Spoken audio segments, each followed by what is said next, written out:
Magandang araw sa iyo. Para sa ating pagsisiyasat ngayon, hinimay namin ang mga material na ibinahagi mo na tumatalakay sa isang, grabe napakalaking palaisipan sa teolohiya. Oo, at napaka-foundational niya. At ang palaisipan na ito, paano mo lulutasin yung problema ng kasalanan, ng rebelyon sa mga nilalang na may malayang kalooban, yung free will, nang hindi mo sila pinipilit o tinatanggalan ng kalayaan? Isang napakalaking dilema, di ba? Oo. So ang misyon natin ngayon, himay-himain natin yung sagot na inilatag ng mga tekstong ito. At ang sagot na medyo nakakagulat ay hindi isang bagong kautusan, hindi, kundi isang napakakomplikadong kaganapan, ang pagdating ng Mesiyas at yung kamatayan niya sa krus. Ating aalamin kung paano ipinapaliwanag ng mga dokumentong ito na ang krus pala ang naging sentro ng isang banal at cosmic na plano. Ama ka. At ang pangunahing ideya kasi rito ay hindi lang tignan si Jesus bilang isang, alam mo na, makasaysayang guro. Hindi lang siya historical figure. Eksakto. Sa halip, ipinapakita siya ng mga tekstong ito bilang isang cosmic na solusyon.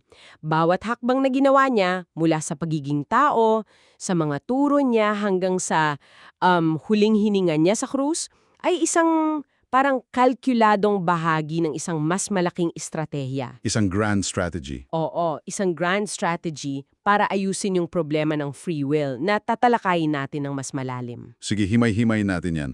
Unahin natin yung pagkakakilanlan ni Jesus. Mm. Kasi binabanggit agad sa mga material mo na siya ang ikalawang persona ng Diyos.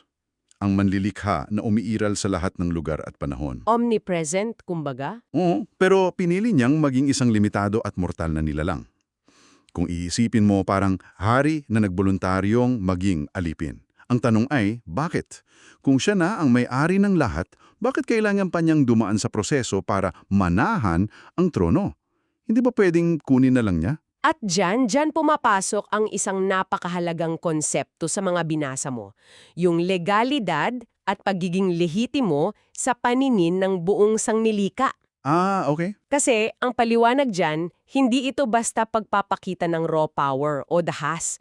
Kung ginawa niya yon, parang sinasabi na rin niya na might is right, na kung sino ang malakas, siya ang tama. Na siyang lohika ng kalaban niya. Eksakto. Sa halip, ang pagpapakababa niya bilang tao at ang pagsunod niya hanggang sa krus ay isang legal na proseso.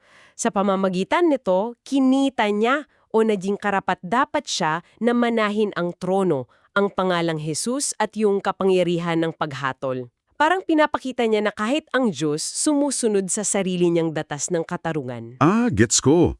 So hindi ito isang hostile takeover. Ito ay isang legal na pag-angkin na dumaan sa tamang proseso. At kasama sa prosesong yan, siyempre, yung pagganap niya sa papel ng Mesiyas. Eksakto. Kasi yung salitang Mesiyas o Kristo, ang ibig sabihin niyan ang pinihira ng langis. At ayon sa mga teksto mo, ang pagkapahirang ito ay nagbibigay sa kanya ng tatlong magkakaugnay na tungkulin. Propeta, pari at hari. Oo, propeta, pari at hari. Okay, imbis na isa-isahin natin yang na parang listahan lang, ang ganda ng pagkakalatag sa mga material mo na hindi ito tatlong magkakaibang trabaho, kundi parang isang dula na may tatlong yugto, Act 1, Act 2, Act 3. Pwede mo bang ikwento sa amin yung daloy ng dulang yan? Magandang paraan ng pagtingin yan. Kasi sa unang yugto, bilang propeta, ang papel niya ay ilantad yung problema. Diagnosis. Tama, ang diagnosis. Siya ang nagsasabi ng masakit na katotohanan, ang naglalantad ng kasalanan sa puso ng tao. Siya yung doktor na nagsasabing, may sakit ka at ito ang pangalan ng sakit mo. Okay, Act 1. Pagkatapos ng diagnosis, papasok ang ikalawang yugto. Bilang pari, hindi lang niya sinabi ang problema, siya mismo ang naging solusyon. Siya ang nag-alay ng sarili niya bilang kabayaran para sa kasalanan ng mga nagsisisi. So siya ang lunas. Siya ang lunas. At pagkatapos niyan, darating ang huling yugto. Bilang hari, siya ang hahatol. Pero, at ito ang mahalaga, ang paghatol na ito ay para na lang sa mga tumanggi sa diagnosis ng propeta at sa lunas na inalok ng pari. Ah, so kompleto yung proseso ng katarungan. Kompletong-kompleto. Nagtuturo, nagliligtas, at sa huli, hahatol. Isang kumpletong proseso nga, pero may isang interesanting detalye. Sinasabi sa mga binasa mo na kahit nang bumaba si Jesus sa Hades na inilalarawan bilang kaharian ni Satanas, hindi siya agad humatol. Parang may paghintay. Bakit hindi niya agad ginamit yung king card niya, kung tawagin? At dito nagiging interesante. Kasi ipinapakita nito yung pasensya ng hustisya ng Diyos. Ayon sa mga teksto, kinailangan muna niyang kumplituhin ang malayang kalooban ng mga nilalang. Anong ibig sabihin niyan? Kita sa buong sangnilikha ang lahat ng posibleng kahihinatnan ng bawat pagpili.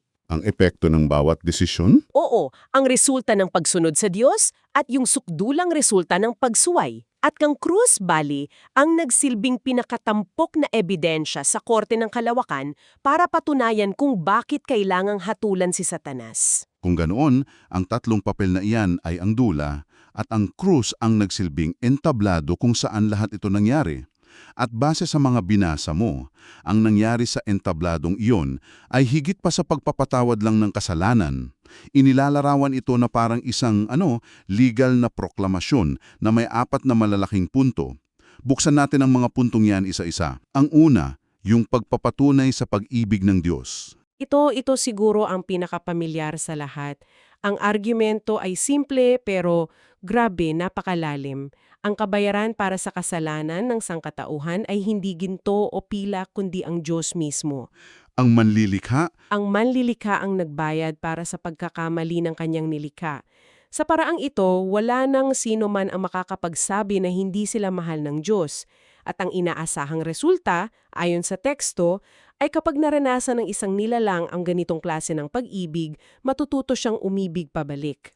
ganito kakahalaga sa akin na ako mismo ang magbabayad. Yan ang mensahe. Ang ikalawang punto ay medyo mas teknikal, pero napakaganda ng parirala. Ang pagpapatunay sa bigat ng kautusan. Oo, at ang lohika nito ay ganito.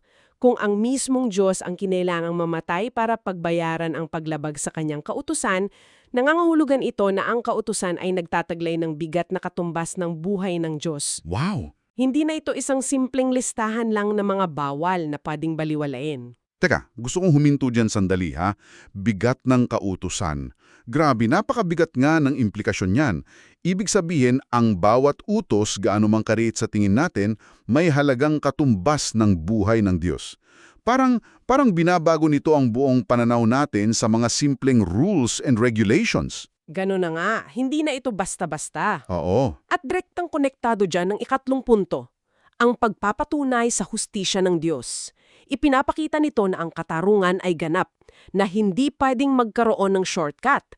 Ang kasalanan ay may parusa at kailangan itong pagbayaran, walang exempted. Pero may magtatanong, di ba?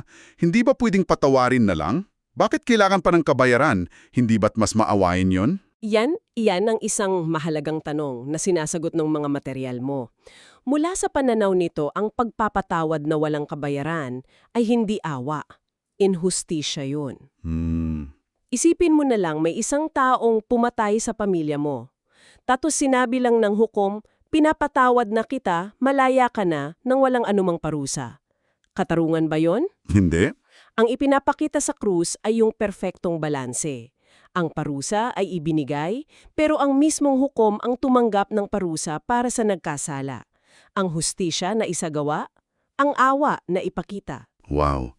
Ang hustisya at awa, doon sila nagtagpo sa krus. At ang huling punto, marahil ang pinakamadilim sa lahat, ay ang paglalantad sa sukdulang kasamaan ni Satanas. Oo, ito ay isang uri ng public demonstration. Sa pamamagitan ng pag-udyok sa sangkatauhanan na ipako at patayin ang Diyos na nagkatawang tao, na ipakita ng krus kung saan talaga humahantong ang lohika ng kasalanan kapag hinayaan itong mamukadkad. Ang dulo ng rebelyon. Ang pinakadulo ng rebelyon laban sa Diyos ay ang pagnanasang patayin ang Diyos. So para bang sinasabi ng Diyos sa harap ng buong kalawakan, heto ang bunga ng kasalanan. Heto ang mangyayari kapag binitawan ninyo ako ng tuluyan. Ito ang dahilan kung bakit kailangan itong tuluyang wasakin. Itong paglalantad sa kasalanan ay natural na nagbabalik sa atin sa pinakaunang kasalanan. Malinaw sa mga teksto mo yung paghahambing kay Adan at kay Kristo na tinawag na huling Adan. Bakit napakahalaga ng kontraste na ito sa buong plano? Dahil inilalagay nito sa cosmic na konteksto yung misyon ni Kristo. Inilalarawan si Adan hindi lang bilang isang hardinero, kundi bilang tagapamahala ng Hardin ng Eden. At ang Eden, ayon sa mga tekstong ito, ay isang aliwanag o isang sagradong espasyo na inilagay sa loob ng Hades, isang madilim at magulong lugar. Ah, okay. Ang misyon ni Adan, bale, ay palawakin ang liwanag na iyon. Pero sa halip na gawin yon, pinili niya ang kasalanan at sa esensa isinuko niya ang kanyang tungkulin. Sandali, para lang ma-visualize natin yan kasi malaki ang talon mula sa hardin papunta sa buong kawalakan at panahon o space-time. Kung si Adan ay binigyan ng susi sa isang kwarto, yung Eden, ang sinasabi ba ng source mo ay nakuha ni Jesus dahil sa krus ang master key at ang titulo ng buong gusali, kasama na ang lupa at lahat ng nasa loob nito? Ganoon ba kalaki ang mana na pinag-uusapan natin? Eksakto, iyan ang perpektong analohiya. O isipin mo na parang isang negosyo. Si Adan yung unang CEO na pinagkatiwalaan ng kumpanya, pero nalugi siya at naibenta ang kumpanya sa kalaban. Okay. Si Jesus ang anak ng may-ari na pumasok bilang ordinaryong empleyado. Nagtrabaho mula sa pinakamababa, tinis ang lahat ng hirap, at sa huli, sa pamamagitan ng kanyang sakripisyo, binili niya pabalik hindi lang yung kumpanya, kundi pati ang gusali at lupain ng kalaban. Ang minana ni Kristo sa krus ay hindi lang ang pamamahala na nawala ni Adan, kundi ang ganap na pagmamaari sa lahat. At dahil pag-aari na niya ang lahat, kasama na ang kamatayan at ang Hades mismo, may legal na karapatan na siyang magdesisyon sa hantungan ng mga ito. Tama. May karapatan na siyang hatulan ng mga ito at itapon sa lawa ng apoy. Maliwanag. At hindi lang yan. Kung si Adan ay isang katiwala lamang na walang karapatang magpasya sa hantungan ng ari-arian, si Kristo ay naging ang tunay na may-ari na may ganap na otoridad. Sinasabi sa teksto na kung paanong si Jesus ay nagmana dahil sa kanyang perpektong pagsunod, ang kanyang mga tagasunod ay binibigyan din ng bahagi sa kapangyarihan at otoridad na iyon. At kasama dito ang pakikilahok sa proseso ng baghatol. Paano yan nangyayari sa praktikal na paraan? Kasi may ginamit na simbolo dyan na medyo malalim, yung taong itinalaga at ang kambing para kay Azazel. Bago natin ituloy para sa iyo na nakikinig, linawin lang natin. Ito ay galing sa isang ritual sa Lumang Tipan, tama ba? Tama. Ano ang esensya noon para maintindihan natin ang simbolo ngayon? Tama ka. Galing yan sa aklat ng Levitiko sa ritual ng Araw ng Pagtubos. May 2 kambing, yung isa ay inialay para sa kasalanan at yung pangalawang kambing para kay Azazel, hindi pinapatay. Ah, okay. Ipinapatong ng pari ang kamay niya rito, isinasalin ang lahat ng kasalanan ng bayan, at pagkatapos ay dadali nito ng isang taong itinalaga o fit man patungo sa ilang para doon pakawalan. Parang sumisimbolo sa pagtapon ng kasalanan papalayo. Gets. Ang interpretasyon sa mga material mo ay si Satanas ang kambing para kay Azazel at ang mga mananampalataya ang gumaganap sa papel ng taong itinalaga. Sa kanilang buhay, sila ang naghihiwalay ng mabuti sa masama at nagdadala sa kasamaan patungo sa hantungan nito bilang paghahanda sa huling paghatol na isasagawa ni Jesus. Isang napakalaking responsibilidad. At bukod sa pagbabago ng papel ng tao, may isa pang malaking konsepto na binago. Ang konsepto ng templo. Hindi na ito isang physical na gusali sa Jerusalem. Oo, at dahil dyan, may lumalabas na mahalagang tanong. Ano ba talaga ang templo? Ang sagot ng teksto ay simple, kung nasaan ang Diyos, iyon ang templo. Noong una, hindi makita ng mga nilalang ang Diyos ng harapan dahil sa kanyang kabanalan, di ba? Kaya nagkatawang tao ang Diyos sa persona ni Jesus. Si Jesus ang naging ultimong templo, ang lugar kung saan nananahan ang Diyos at ligtas na nakakasalamuha ang tao. At ang konseptong iyan ay ipinapasa rin sa mga sumusunod sa kanya. Oo, dahil tinanggap ng mga mananampalataya ang banal na espiritu na sinasabing nagtataglay ng pangalan at presensya ni Jesus, sila rin ay nagiging mga templo. Wow! At dinadala pa ito sa sukdulan. Sinasabi na para sa isang taong laging isinasais-isip at sunusunod ang Diyos, ang lahat ng lugar ay nagiging templo na. Wala nang pagkakaiba sa loob o labas ng simbahan. Ang buong buhay niya, bawat sandali, ay nagiging isang sagradong espasyo. Grabe. Kung babalikan natin yung tanong sa simula, paano lutasin ang problema ng malayang kalooban? Ang sagot na ipinipresenta ng mga material mo ay hindi isang utos, kundi isang kwento, ang kwento ng krus, Tama! na naging patunay ng pag-ibig, ang nagbigay bigat sa kautusan, ang nagsagawa ng perpektong hustisya, at ang naging legal na batayan para sa isang bagong pamamahala sa buong kalawakan. At ang pinakalayunin nito ay hindi para supilin ang malayang kalooban, kundi para iperfekto ito. Ang layunin ay akayin ng mga nilalang na piliin ang kabutihan hindi dahil sa takot sa parusa, Kundi dahil sa pag-ibig, kundi dahil sa paghanga at pag-ibig sa Diyos na nagpakita ng sukdulang sakripisyo. Ang pag-ibig, hindi ang puwersa, ang ultimong solusyon na inilalatag ng mga tekstong ito.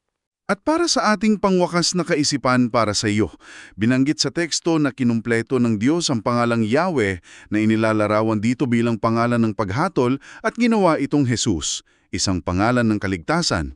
Binabago nito ang naratibo mula sa simpleng pagpapakita lang ng kapangyarihan patungo sa isang kwento ng pagbabago.